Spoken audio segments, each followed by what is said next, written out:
Hi there. Hey. I'm Jenny. I'm Nat. You probably don't need to know our names, so.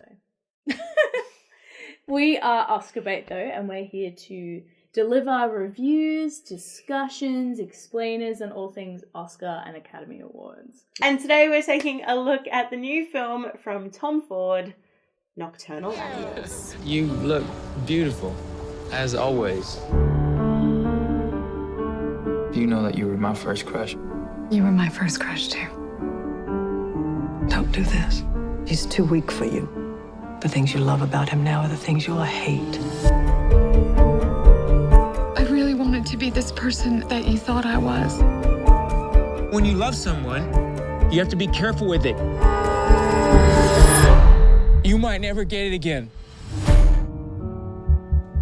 Nocturnal Animals is the story of artist Susan Morrow. She lives in LA and she's in her middle age, 40s, I'm guessing. And she's starting to muse about where her life is at. She's in a pretty, in a pretty fractured marriage that's not very happy. She knows her husband's cheating on her and she's wondering what could have been as she starts thinking about her ex-husband from her 20s. Then a novel, a manuscript by said ex-husband arrives in the mail, and it's a book called Nocturnal Animals. She starts reading this book and learns that it's a really dark thriller about a man whose wife and daughter are kidnapped on a highway by some creepy hillbillies.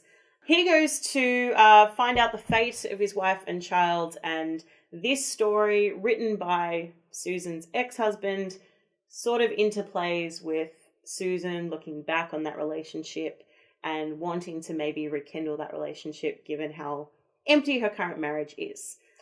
Really, this story could be boiled down to woman reads book and feels sad about her marriage. But it's so much more than that. And shall we talk about it? Well, yeah, I mean, when you try to explain it in detail like that, it gets very complicated very quickly, but it is just about a woman reflecting while reading a book, which, hey, we've all been there. Yeah. I thought this film was incredible. I really, really enjoyed it. It's dark, it's visceral, it's intelligently written.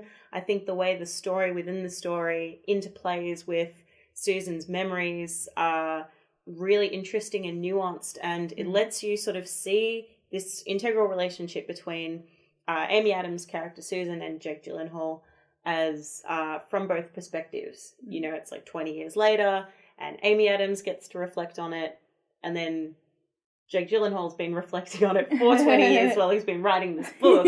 So you get to see how he sort of saw it and you get to see how she saw it through flashbacks. And it's just such an interesting concept. It's not kind of a movie that you see very often anymore. True. But actually, this movie's gone down, Nocturnal Animals has gone down over time for me. you? Yeah. Yeah. Oh, I pretty much once I had the night to sort of mull everything over, I kind of lost a little bit of favour for it. Oh, yeah. I think it was pretty well made, and I remember and well acted, and there was a lot of interesting stuff going on. But I actually remember during the movie feeling a couple times that it was a bit film schoolish, a little bit student film and amateurish, which is, weird to say. But then I was thinking, well, he is a fashion designer who's come to movies because he was passionate about the story, a single man. So it kind of checks out that his second movie ever, with no history in filmmaking apart from interest, I guess, would be a tiny bit amateurish. What parts for you? It wasn't like it was distinct, sections. It was more just directorial choices. The one that sticks out in my mind, which is such a stupid, small, nitpicky thing, but it's the only thing I can think of at the moment, is there's a shot of her in her office building, and she's just climbing the stairs, and the shot is I feel like you can see them go we're gonna show her climbing the whole stairs, it's from above, and you see all the layers, and she's walking up, and it's really slow, and then it dissolves to her on the next level walking up, and I was just like, gross. Like, there was just things like that, and it was just small things every now and again where I was just like, I respect you for trying stuff out, but it feels so film schooly, despite, you know, having probably like millions of dollars thrown at it. So it was almost like,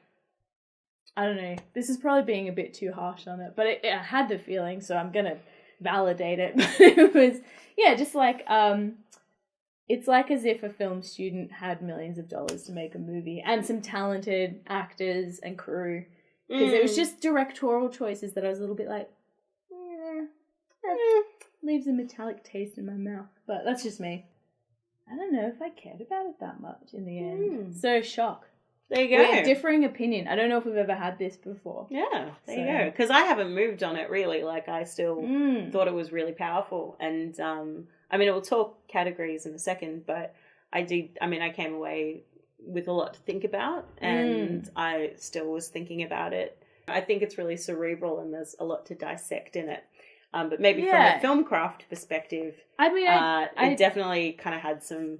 Yeah, and I'm with you. Like, I thought the opening titles were really freaking... Yes, see, like, stuff like that. They were so obnoxious and pretentious. Yes, which is what I mean. It's pretentious. It's like somebody going... This is going to sound bad because he's Tom Ford and he makes amazing clothes, but, like, going above his station. Yeah. Like, being like, I'm going to make the best movie ever. It's an art piece. And then not really understanding why he's doing any of those things. Yeah, I mean, this movie is a lot about, like, the aesthetic in this movie is really strong.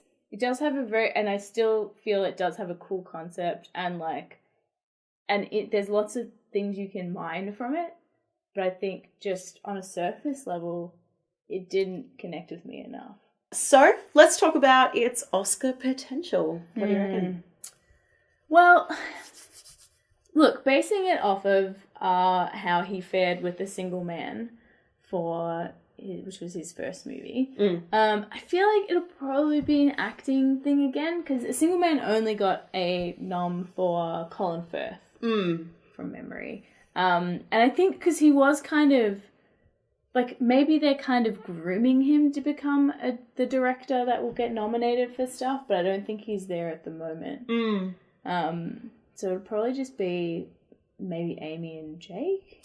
Yeah, I mean, like, it's sort of interesting, like, he's getting an impressive amount of attention for a second time director, but also, like, he's a famous fashion designer. He's already famous, yeah. And I mean, you know, you'd have the expectation that his aesthetic's going to be really strong, and it was. But yeah, he is surprisingly good at working with actors. He got great performances. Oh, you know, I presume he got great performances out of Colin Firth and Julianne Moore in A Single Man, and he definitely got great performances out of particularly Amy Adams and Jake Gyllenhaal in this movie. Amy Adams is so great at playing, you know, this woman who has different sadnesses and different motives at different points of her life. You know, she plays the same woman at, you know, 45 as she does at 26, and they feel like different people, you know, who wanted different things. So, you know, she does a fantastic job here. Jake Gyllenhaal, wow. I mean, you know, he's great quality. He's always good. But this is a real, like, demanding couple of roles for him, I think. Yes. And particularly the dual role, and how the role he plays within the novel relates to the role he plays in the real story. Yeah, that was fantastic. Yeah, I think it'll be acting. I mean, because of his fashion background... Tom Ford, he's quite good with, like, realistic production design and costume design. And this one's a bit more bombastic because it's set in the art world. But I don't think he'll get any tech awards or anything like that, really. I feel like he might pick up a production design but A Single Man was better than this, I would say. It didn't. Because A Single Man was very... I mean, but what I respect in production design, because I'm pretentious and a wanker too, is, like, very subtly well done. Whereas, and A Single Man was beautiful and also like not over the top and realistic. So I feel like this it's not big enough for production design. I don't know, I've got a weird relationship with those awards because they want too much. What about just good? He's on the trajectory to be the director that gets nominated for directing awards. I don't know if he's there yet, though. Yeah. So. Okay. Well, I reckon it's quite likely there'll be a nod for Best Actress and I'm going to go Best Supporting for Jake Gyllenhaal, even though it's like quite an equal role. I feel like they might have a better chance angling him for Best Supporting. Look, I'm going to give it 3.5 Merrills. I think its chances are pretty good and it will pick up at least one nomination. I'm going to give it 2 Merrills because the movie grated on me after a while. And also I don't think it'll get anything beyond acting. So let us know what you thought. Leave us a comment below. You can also hit us up on Facebook and Twitter and give us all your feel opinions. We want to know when, we're never wrong, but, you know. Nobody's wrong. Everyone has different opinions. Exactly. Come argue with us. Different feel opinions. Feel opinions? Feel opinions? Feelings and opinions. We'll see you next time.